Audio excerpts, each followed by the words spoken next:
Welcome back to another episode of the Strive for 25 podcast. And I've got an amazing guest on today, a friend of mine, Kevin, self-storage venture on Twitter. We're going to be talking about a bunch of stuff, real estate, a couple of different lanes and entrepreneurship and getting out of the 9 to 5. So Kevin, thanks so much for making time for us today. Yeah, love it. Thanks for having me, man. So first thing, Twitter, right? Self-storage venture on Twitter. What are the basics that you do in general? And then what are you doing on Twitter? Yeah, so I'm actually off all social media. I don't have Instagram or Facebook or any of the other stuff. I just have Twitter. And it was because a good friend of mine was like, hey, you should document what you're doing. You've done a lot over the last 15 years in the real estate space, and you should document your journey. So a few months ago, I gave in, I said, okay, and I started this Twitter. And it's just documenting primarily my journey into self-storage. I started in single family homes, moved into multifamily homes, and just recently acquired my first self-storage facility. And I really like the business. I like the asset class, and I plan to acquire more. So what you're saying is there's still a chance. It's not oversaturated. I think it depends on the market, like anywhere, right? But there is absolutely markets that the demand is much higher than supply, and it still makes sense to purchase self-storage facilities. Okay. So right now, what area do you own self-storage in? We're in North Carolina. I'm also a partner in a couple other deals, more so on a passive limited partner base in Texas and in Utah. Okay. So you got multiple things going on already. Okay. So what I want to do is kind of get into a baseline of what's going on in that world and then come back to your journey a little bit later. Just Yeah, to kind of give sure. listeners a little bit of an idea. Because honestly, I would say if I asked 100 of my customers, probably one or two, if I were to guess, would have any idea about self-storage. So I don't think it's that common on the streets for people to be aware of. So I think this is really cool to be able to get something out there like this. And again, on Twitter, right, there's a lot of people talking about it, but the very first deal you did, can you kind of give us a little bit of background on that and how it all works and all the numbers? Yeah, absolutely. So the first deal that I did was a facility in North Carolina. And but prior to doing that deal, I had this limited belief that self-storage, you had to have a whole bunch of money to go buy a self-storage facility.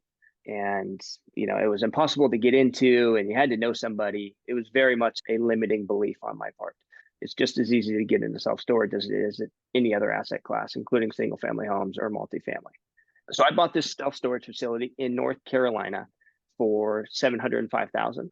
Purchased it, needed a little bit of work, added maybe somewhere between 30 and $50,000 worth of work to the facility. Occupancy when we bought it was just below 50%. This was 5 months ago. We're now above 80%. So we've increased occupancy 30+%. The rental rates for the unit were about 50% below market rent. We've now increased rental rates on new customers to market. So on that 30% increase of occupancy, we now have those customers paying us market rent, which is 50% higher than existing customers. We've done one rent raise on existing customers, not to bring them quite up to market, but just to kind of bring them into that middle tier. So I purchased a facility that was doing about $4,000 a month. Currently now we're doing about $8,000 a month, and we still have quite a bit of room to grow. Okay. Because I have questions just from a numbers financing standpoint. But 4 month in rent. So you go buy a $700,000 property. It's only making $4,000 in rent. I'm sure your payment is higher than that. You don't have to give specifics Uh, if you don't want to, but no, that's fine. So we had a unique financing structure with this one, and I guess it wasn't technically financing, but what we did was we rolled a property that we had in a multifamily unit that we had in Tucson, Arizona. We sold that and rolled it into this property. So we used the equity that we had created in a multifamily unit as a 6 unit, a little sixplex in Tucson, and we took that equity and sold it and moved it directly into the storage facility. So a that's how we financed 1031. this. We did, yeah. So Okay. that's how we financed this property. Cool. Cool. Okay. So payment above or below 4,000. Again, you don't have to answer. It's below, but partially because we were able to roll in some equity that we had in a previous deal. Okay. Okay. But Yeah. again, that's important, which again, I want to come back to on the journey because you can't get to that deal without having done the previous stuff. It doesn't happen overnight. Okay. Yeah, So, and it definitely helped us. I will say that the other deal that we have in Utah, that was a $300,000 deal, much more obtainable without having something else. Just so happened this one was a little bigger price point, primarily because it's right by the beach. It's in North Carolina. The land value is very high. So we felt that it was a safe bet, even though it had a higher price tag. okay. So the one in Utah, this is one that you maybe are in it with some other people. That's correct. Yeah, I'm a limited partner in that one. So I invested some funds into the deal. I help a little bit on operations, but I am not the true operator. Somebody else is running the day-to-day operations. I'm more of a strategy level partner. Okay. Gotcha. I mean, there's a lot to unpack on that too, just with all the stuff that goes into it, but we'll wait on that. And again, we don't have a whole lot of time. We got about 30 minutes to jump into this. And I think the biggest questions that I think most of my clientele would have is, hey, somebody with no experience on this, is it worth digging into? How do I get in? What are the numbers and terms need to be? So like for that deal, you got an operator that's bringing in some other capital to do it. Was it a improve facility, fix and flip kind of a mindset, or underserved or under rented property? What are the details on that one? Yeah, the one in Utah, is that what you're asking about? Yeah. Yeah, so that one is the goal is to sell it within somewhere between 18 and 36 months, market dependent. But that one was way under market rent. It was, I think the occupancy was, I think it was physically occupied 60%, but only 30% were paying. So there was a heavy lift in the beginning to try and get tenants to pay and those who weren't paying to get them out and then bring them in at a new market rate. But I will say, to answer your first point of does this make sense? Should you pursue this and how would you pursue it?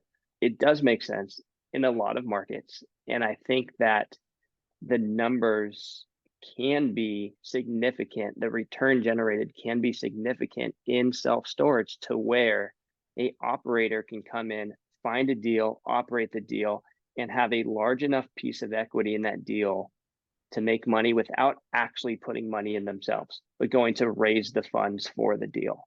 So that specific deal, that gentleman who found the deal and who's running the day-to-day operations, he took 50% equity to do that.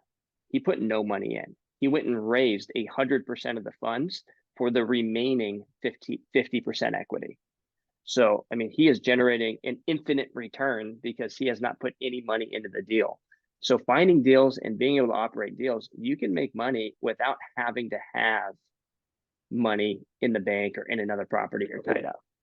So that operator, how many, if you were to guess, how many has he done previous to be able to build that 3. reputation? 3. Okay. So goal is increase rents, fill it, sell it. Yeah, and the goal is to find, I'm not looking for the public storage, for the extra space storage, for these nice, big, fancy facilities. Similar to what I did in the single family space and multi-unit spaces. I'm looking for something where I can add value. I'm looking for mom and pop. I'm looking for something that, like you mentioned, has low occupancy, has below market rates, maybe doesn't have a website, has poor signage, is doing no marketing. They don't answer the phone when someone calls to rent storage. I'm looking for all those red flags of like, someone is operating this business not as it should be so that I can come in and optimize and grow revenue. Okay.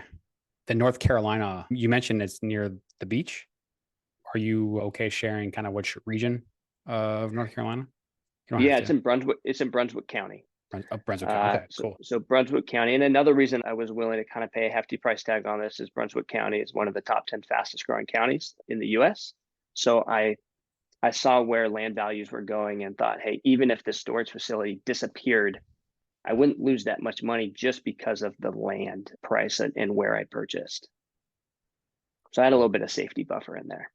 Cool. So the minimum down payment for a deal like this, 25% down, 30% down, like what are go to a commercial It's bank? How does that work? Yeah, there's so many different options, more options than even you have with, a single family home. So you have your traditional bank, right? 20% down is typical. The more the better, especially right now in today's environment. A lot of times, depending on where the revenue is, and if you are buying value add, that revenue might be low and you might be overpaying because you can see where it's projected to go. And in that case, maybe your loan to value needs to be different. Maybe you're coming in with 30% down. That's one way. I try and stay away from banks on the acquisition sides as much as possible. I feel like they ruin a lot of deals. So where I try and focus is either one, bringing in investors to have a piece of the equity, is two, seller financing, which is huge, especially with rates where they are right now. If you can get the seller to finance a portion of it, you may be able to come in with 5% down, 10% down, maybe even zero down, depending on how you structure the deal. Three, you can also get an SBA loan because this is a business. It's not considered yes, it's an asset, but there's a very much a business tied to that asset, unlike a single family home. So now you're unlocking all of the different SBA loans that you can receive to purchase something like this with all different down payments and different rate structures and things like that. So that's something to explore. And then you can obviously go out and do, a hard money loan or get, capitalized by a private individual or entity outside of a banking institution. You're going to pay a higher rate, but if you can drive revenue up and hopefully maybe refinance out at a later date or have some sort of exit plan, that may be a way to go. So the deal that you did in North Carolina that had significant equity, transferring over, did you end up doing an SBA loan or private money, or what did you end up doing for yours? What we did was we sold that sixplex and it was able to cover the entire amount of the purchase price because of the equity we had built. That was a sixplex that we had bought in 2010. So you can imagine Tucson in 2010 and now where it is today. So we were able to take that almost dollar for dollar, almost the exact amount, and purchase the storage facility in North Carolina. Okay. So on that, right, the money that you have from the sale of that house, okay, so you're going to have principal capture, right? And then also, appreciation capture. So like, could you have put less money down if you wanted to maybe negotiate like a seller financing, or did all that money go in? Absolutely. No, I could have. And it was a thought. Rates where they were, it didn't make sense because the revenue was too low. I didn't want to be in the hole every month trying to catch up with rates. So my goal was, hey, if I can buy this and hold it as all equity, and then when rates come down, whenever that is, 3 years, 5 years, 7 years, refinance conservatively with the bank. 1 year. So that was the goal: is buy this equity, be able to enjoy the cash flow while there's all equity, and then come in conservatively refinance. And that's what I just took, the same playbook, the same model that we've done with single family homes and multifamily, and applied it to storage. We would do that. We would either raise the funds, somehow come up with the funds, buy something with cash, fix it up, optimize it, refinance conservatively, and hold on to that asset. I'm doing the same thing in the storage space, and it seems like that's going to be the way I'll continue to do things. Raising funds. How would you describe that in 2 sentences of how to do it and why it works? Two sentences, huh? 2 sentences or 2 minutes, whatever you want to do. Well, I think it's easier than people think. I think if people were to sit down, spend a few minutes, create a list of just friends and family, I think a lot of people have a limiting belief, and I did too in the beginning, that like none of my friends and family are going to want to invest in this. People I know aren't going to want to invest in me. That's very much a limiting belief. I think if you create that list, it's going to be bigger than you think it is, and you're going to have more people that are interested than you might initially think. And I think that's a great place to start. And then joining different groups. I am in a self-storage investing group where I can put out a deal and say, hey, here's the numbers, here's the deal. And I can have investors say, hey, I'd like to invest in that. So I think putting yourself in a group of like-minded people is extremely important. And then what about the back end of it? Okay, so you got people that are interested, and then the actual logistics of it. Yeah, there's so many different ways to structure a deal. There's 2 main ways. You can raise a fund or you can raise a syndication. Syndication is just for one asset. Typically, that's something that I would do with storage. I would say, hey, here's the asset. We've identified the asset. Here's the numbers. Here's the projections. Let's all put in money and buy this asset, and we'll all get a piece of it. For finding the deal and operating the deal, I'm going to take a little bit bigger piece, and I may or may not also invest as a limited partner and put in some of my own capital to that deal. That's one way to do it. The other way, and I would say the more complex way, is a fund where you raise the money prior to finding deals. You have now this bucket of money that is in this LLC, and now you go out and you find deals with that money. I think it's a lot easier to raise per asset because everyone knows exactly what they're buying. They know the numbers on that deal. They can be comfortable or not comfortable with it and make a decision. With a fund, there's a little more ambiguity there. And as far as structure and setting it up, number of different ways to do it. I think the simplest way is you create an LLC and everybody is a member who invests of that LLC based on their investment percentage. So if you invest 10%, you're a 10% member in that deal. Me, who found the deal, will take X% for finding it and for operating it. And I will be a managing member. So you'll be the member, I'll be a managing member. I make all the key decisions. So it's just setting up a multi-person LLC is probably the simplest way to describe it and how to do it. But what about like attorneys finalizing paperwork and raising capital memorandums and all that stuff? Private. Yeah, I think you want to find an attorney in the state that the facility is in. So most attorneys will tell you that if you try and use an out-of-state attorney for an asset in a different state, they're going to just refer you to an attorney of that state. So once you find that person, it's just creating the agreement. Any real estate attorney is going to have done this multiple times, and you can vet them out by reviews and ask them questions and have you done this before? What types of deals have you done? But that's a pretty simple part. These aren't super complex. If you're at a fund level as opposed to a syndication level, it gets a little more complex. But if you're just raising money for one deal, it's pretty straightforward. And any valuable real estate attorney should be able to help you out. So kind of back to the word you used, limiting beliefs. It's obtainable, it's doable. Obviously, it's a lot of work, but finding the right who that can help you guide the process. Yeah, absolutely. I think finding a mentor is huge. Finding somebody in the space that you can bounce questions off. I did that. I was brand new to the space. I found a mentor and found a coach, and I work with him on a monthly basis to try and get better at my craft, if you will, right? This new asset class for me. So I think that's extremely important. And I think that, I did a $700,000 deal in North Carolina, and there's deals that obviously go up into many millions of dollars. But there's also, I just saw a deal today, 160,000 in Oklahoma for a 9,000 square foot storage facility. It's like 20% occupied. It's just basically just been sitting there. The owner has just neglected it entirely. Well, I ran the numbers on it. You can double your money within 12 to 18 months on that just by operating it like a business. That's 160,000. So you can start small, you can start big, you can start in the middle. It's open. It's definitely a viable option for investors. So from a market standpoint, is there any place that hey, I would not go there if I were you, based on my own based on your personal opinion in terms of just geographic? I always recommend starting where you live and then expanding out because you're familiar with that area. That area, you can drive to the facility if need be.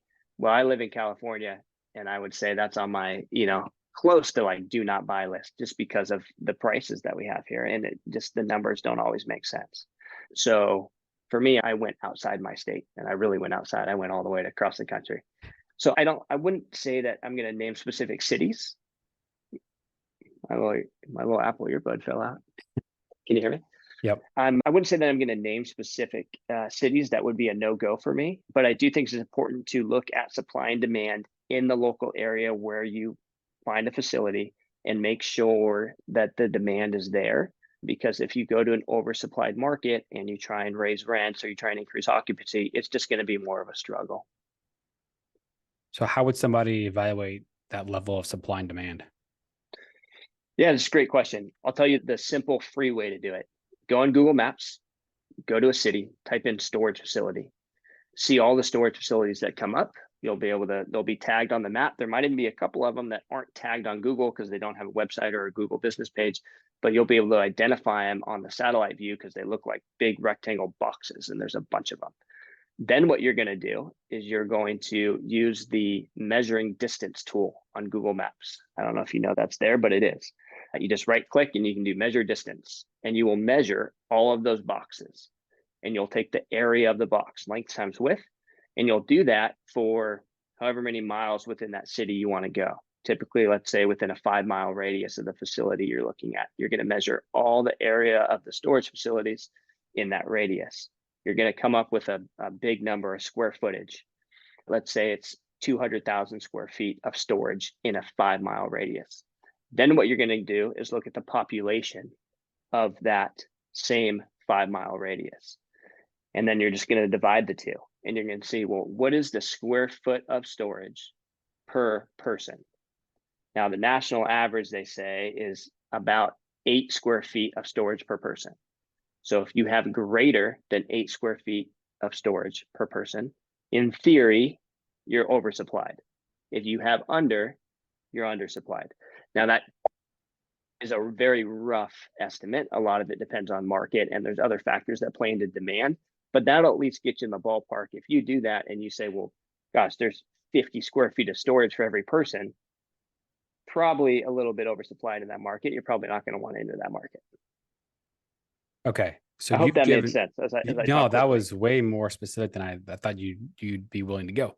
And you mentioned 2 markets, so Brunswick, I mean, that's outside Wilmington, not a huge market, but there's a lot of military, Coast Guard, Marines in that area. So, a good area. Utah, I don't know, do you are willing to share like what part of Utah that was in? That's a great question, because I don't even remember the city that that it's in, because I am not the Okay, main day-to-day it guy. fit But it fit it's the southern, metrics. but it's southern Utah. Oh, southern Utah. Okay, cool. Yeah, small city. Yeah. Okay. So when you look at all that, and you mentioned single family, the multifamily, 2010, you got into a 6-plex in Arizona. How does this play out for you? Now you got the one in North Carolina and a couple other ones. And where do you see this going for the next 5-10 years? Yeah, and I think it's a great question. It's a question that I try and ask myself too, because I don't have 100% clarity on it right now. Let's be honest. There's days I wake up and I want to like shoot for the moon, and like I want to build this little empire of real estate. And then there's other days I wake up and like I don't want to do any of that. I just want to play with my 3-year-old and my 1-year-old, and I don't want to have anything take me away from that. So I go back and forth. So personally, I need to find more clarity on this. I think it's okay to not know. Maybe I say that just because I'm in this space right now where I don't know. But what I do know is that I would like to purchase 2 facilities a year for the next 5 years. And I have a buy and hold strategy. I like to, and I did this with the single family space and multifamily. We sold on occasion if it made sense, but for the most part, we bought undervalued assets, optimized them, stabilized them, and then refinanced them conservatively. And we still hold on to those assets today. I would like to do that in self-storage. If I can buy 1 or 2 facilities a year, preferably 2, and have 10 facilities in 5 years that I still own, I think I'm going to be in a great place. From a trend standpoint, like, okay, housing, X amount of 330 million people. This is the amount of housing out there. There's a shortage in housing, quote unquote.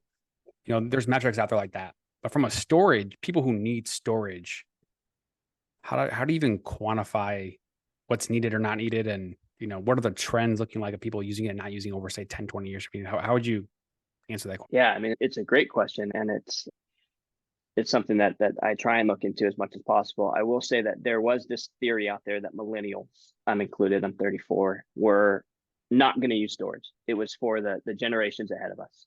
Well, that has been disproven, and I see it at my facilities because I look at the age of people who rent my units, and it's primarily millennials.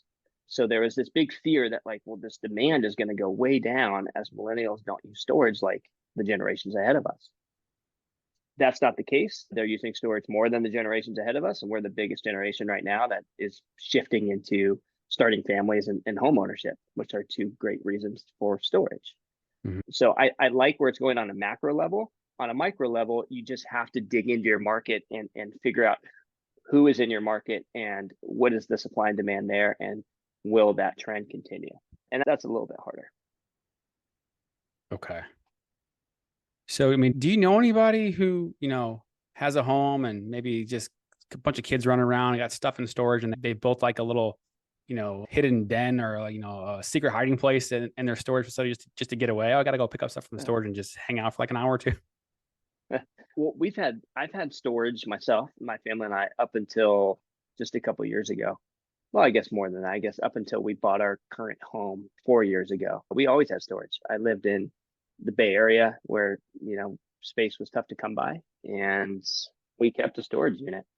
I think a lot of people do it. Like we've had baby clothes. It's like, well, are we going to have another? Are we not going to have another? What are we going to do with all these clothes, all these toys? They have sentimental value. They, well, we might use them for another child. It's like, well, what do you do with it? You only have so much garage space. And then you look at people that, the Northeast is a little bit different because a lot of them have basements. So that's kind of their storage facility. That's why you see more storage facilities in the South and Southeast, no basements. So it's like, what do you do with all this stuff? I mean, we're just a nation of consumers. Eventually you have to get storage. And then you add into that movement, especially just over the last few years when everybody was, changing states, changing jobs. That's obviously slowed down since then. But then you add in life events like divorce, job changes, things like that. And there's this constant need for storage regardless of age and demographics. So what you're saying is there's definitely a chance. Like this is a space that Definitely, yeah, there's definitely a chance, man. More than a chance. It's a great asset class to explore. Now, I'm not going to sit here and say it's the best asset class and you have to invest in storage and forget everything else, but it's an option, and I think it should be explored. When COVID hit, we had a decent portfolio of single family homes and multifamily. And the reason for my transition into storage, well, there was a number of things, but a driving factor was that it was really hard to evict somebody who was not paying rent. And during COVID time, people didn't have to pay rent. And we had to follow the tenant laws in those states. And that's tough when you have mortgages and all these other expenses and people aren't paying your rent. You can't just not pay your mortgage because they're not paying their rent. So what I liked about storage was it wasn't tenant laws, it was lien laws. And lien laws are very much simplistic, very straightforward. If you don't pay for your storage facility, I can place a lien on your items, lock you out of your unit. Every state has a different amount of days for when you can do that. Typically, it's between 30 and 45 days of non-payment. And then I can auction off your unit and get a new customer in.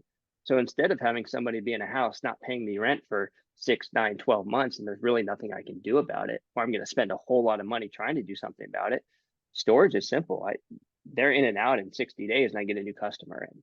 And I like that brought down the risk for me. So let's say that, just by circumstance, I come across, an underimproved, non-performing unit in XYZ state, city. It's an opportunity. And I am like, hey, oh, shoot, I don't know anything about this space or where to go, but I found a deal. I know this is a deal. Can I just reach out to you on Twitter, Self-Storage Ventures, like, yo, bro, is this a deal? Can you help me? Can somebody reach out to you if they find a deal? Yeah, absolutely. I'm a big believer in trying to help as many people as I can. I'm a fireman. I enjoy my day job. This isn't what I do full time, is invest in real estate. I'm actually a fireman. So yeah, absolutely. I think you should be careful about who you're doing that to, because some people, if it is a really good deal and you're just bringing it to them before you have it locked up, right, they may just take it and run. So right. Trust the person you're going to. But absolutely, if anyone wants to float questions by me or deals by me, or I'm more than happy to take a look and help people. I think I come from an abundance mindset. I think there is more than enough self-storage out there for anybody who wants to get involved, and that's just the mindset I look at it. And I think I'd be happy to help. Do you have like a coaching platform? No, I don't, and I kind of do that on purpose. I don't know that it's that I don't have a coach myself, but I think they are tough to come by, the ones that are really true to themselves and doing it for the right reasons. So I don't know, maybe in the future I'll do something like that. But for right now, I just enjoy helping people out. That's awesome. Yeah. There's only so much time in the day too. Like 2 young kids. How many kids do you have total? We have 2. Yep. Okay. Two. Yeah. So 1 and 3, got your hands full, got the job, doing all the stuff on the side too. So there's only so much time in the day. Yeah, we stay busy, that's for sure, in this house. And I just interviewed somebody recently, Matthew Pizon, up in Pennsylvania, and he bought his first house in 2014 as a straight up investment property. And I think he said he was 36 and he just retired from his engineering job last year. And I bring that up because, like, here we are talking about real estate in different fashions and formats. And, real regular people are attacking this stuff and getting ahead, and then like literally becoming quote unquote financially free, where your assets are spitting off of income to support your lifestyle. It's possible if you follow the right formulas and blueprints and all that stuff. And, if you buy two every year for 5 years, I mean, obviously you're going to be in a much better position, hopefully, than now. And in terms of spending off income, and the one you have right now, it's free and clear. Like, I mean, do you have an idea or target of how you want that to look of not working anymore with a full-time job, or what are your thoughts on that? Say that one more time. I'm sorry. I mean, do you have a target for when you want to stop working the Oh, fireman job? yeah. It's a constant discussion between me and my wife. I still love the job, so it's difficult for me because I love driving a fire engine. I love responding to calls. I love helping people. So I still find great enjoyment from the job. That said, we have a kind of a unique schedule where I'm gone for 2 days a week, and then I'm home for four. Gone for two, home for four. So it is taxing on the family. It is tough. I miss the family when I'm gone for those 2 days. So that's the downside to the job. So I go back and forth. I don't have a end date of like, hey, I want to definitely be done by this date. But saying that, I also definitely don't see myself going to the age of 50 where most people retire. I would expect it to be probably in the next 5 years or so. So kind of personal note, as you're saying that, and kind of giving the stories about 2 days on, 4 days, 2 days away, 4 days away, 4 days on. Like I was away for a few days over the weekend for a work trip, and like my boys are 4 years old, and like just in 2 or 3 days, like I come back and I can just tell something's a little bit different by the way that they're speaking about something, like a little bit more educated or well versed. It's just weird how only a couple days you can notice these little bit differences. Like being away those 2 days over time, like what does that do? What's your thought on that in general? Yeah, you're totally right. Kids change so fast. And then there's other times where I'm gone for 2 weeks because I'll get sent out on, a big wildland fire campaign on a strike team, and I'll be gone for 2 weeks on some, wildland fire. But yeah, it's tough. I mean, there's pros and cons to it. When I'm home, I'm home. I've luckily set up the storage business and the real estate business to where I'm not spending a whole lot of time on it. So when I am home those 4 days, I can be present, for the most part. And when I'm gone those 2 days, I also try and work a little bit on my stuff at the fire station to be able to have that presentness when I am home. So it's difficult. There's pros and cons to it, but I will say it was a lot cooler when I didn't have kids. I enjoyed it, and even just being single is just it's a different career than it is now having a family at home and you're gone and can't leave. Like you're barring an emergency, I'm there. Yeah. Okay. So last thing, you mentioned two a year. Do you have any targets in mind right now that you're looking at? Yeah, we are close to being under contract on one in Texas, in the Houston. And we're actively trying to pursue more. So we're sending out letters. We're calling owners. We're looking for the value add facility where we can come in and optimize and stabilize it. And hopefully by the end of the year, we'll add one more, and hopefully we'll be on track for two more next year. That's awesome. Yeah, I think I was reading somewhere that like some of the fastest cities, fastest small cities in terms of growth, like of the top 10, like 4 or 5 of them are in Texas. Yeah. So just from a lending standpoint, something that like I've been helping a few people out with some fix and flips and things like that. So like stuff's still going on. The markets are crazy in terms of that there's just a lot of stagnancy. It's frozen in a lot of parts, but there's still stuff going on. So Yep. There's definitely still deals to be found. That's for sure. And like I said, I'm happy to help anybody that, I could add value to. I'm happy to do that. cool, cool. Well, I know you got to run. Thank you so much for making some time out. We're going to have you back on again down the road. I have more questions about this stuff, and I'm sure our Yeah, listeners I'd will love as to be well. back. Cool. And anybody that wants to follow along for the journey in real time, Self Storage Ventures on Twitter. Nothing else, just Twitter. I'm just on Twitter. Yeah, it's the storage. I think it's storage_ventures. Yeah, but okay. Yeah, but your headline name says so. Yeah, okay. Yeah, Storage_ventures. yeah, Cool. yeah. All right. Thanks, Kevin. Well, thanks, Talk soon. man. I had fun. Appreciate it. No problem. Bye.